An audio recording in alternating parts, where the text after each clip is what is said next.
दोस्तों, आज मैं आपके सामने आया हूँ एक बहुत ही संजीदा एक सीरियस टॉपिक को लेकर।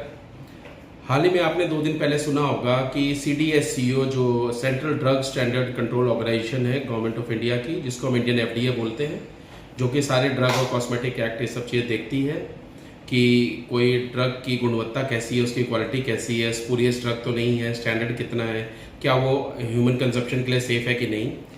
और बहुत ही एक सीरियस नोट आया जो न्यूज़ में भी आया है कि CDSCO ने करीब 48 ड्रग जो हम अपनी रोज़मर्रा की ज़िंदगी में यूज़ करते हैं उनको spurious, not up to the mark, और अगर हम शुद्ध हिंदी में बोलें तो घटिया क्वालिटी की बताया गया है, जिससे इंसानों को फ़ायदा बिल्कुल भी नहीं होगा, नुकसान की पूरी गारंटी है।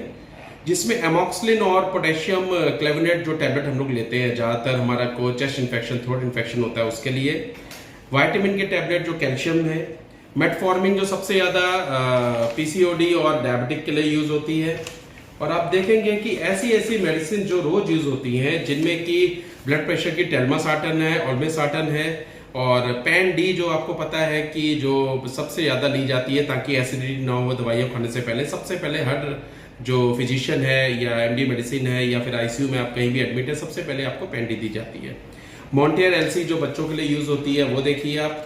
मेरा कहने का मकसद ये है कि इतने एट्रोपिन के इंजेक्शन और ये पूरी 48 ड्रग्स की लिस्ट है जो कि देश की जानी मानी कंपनी और जाने माने ब्रांड्स हैं। अब मेरा सवाल सरकार से है कि CDSCO ने तो बहुत ही बेहतरीन तरीके से अपना काम कर दिया, अब सरकार क्या कर रही है इन दवाइयों को जिसके चलते हम लोगों को रोज अपनी जान से हाथ धोना पड़ रहा है। बीमारी से आदमी मरे ना मरे, दवाइयां खाने से मर रहा है, जबकि ये बताया जाता है कि दवाइयों से तो जान बचती है। तो आम जनता बहुत ही कंफ्यूज है। हमारे ऐसे हेल्थ केयर प्रैक्टिशनर जब इतने कंफ्यूज हैं कि क्या होगा, तो आम जनता का क्या है यहाँ पर।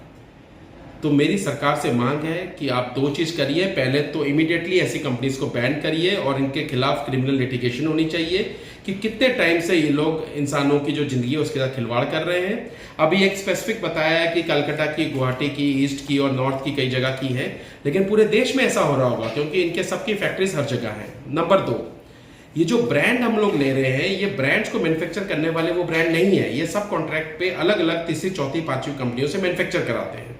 उनको लाइसेंस देने का क्राइटेरिया क्या है और उनकी चेकिंग कैसे होती है, अब उनके ऊपर क्या क्रिमिनल इन्वेस्टिगेशन या क्रिमिनल उनके ऊपर एक्टिविटी होगी, इसके लिए हेल्थ डिपार्टमेंट जो गवर्नमेंट ऑफ इंडिया का है, सुप्रीम कोर्ट को इस सबको संज्ञान लेना चाहिए।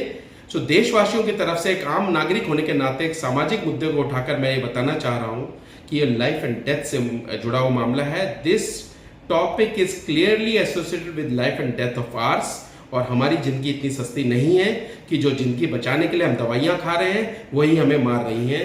तो हेल्थ मिनिस्टर प्लीज़ आप इन पर संज्ञान लें और आप इस पर अपनी एक्टिविटी करके एक सीरियस एक्शन लें ताकि देशवासियों की जान बच सके। जय हिंद।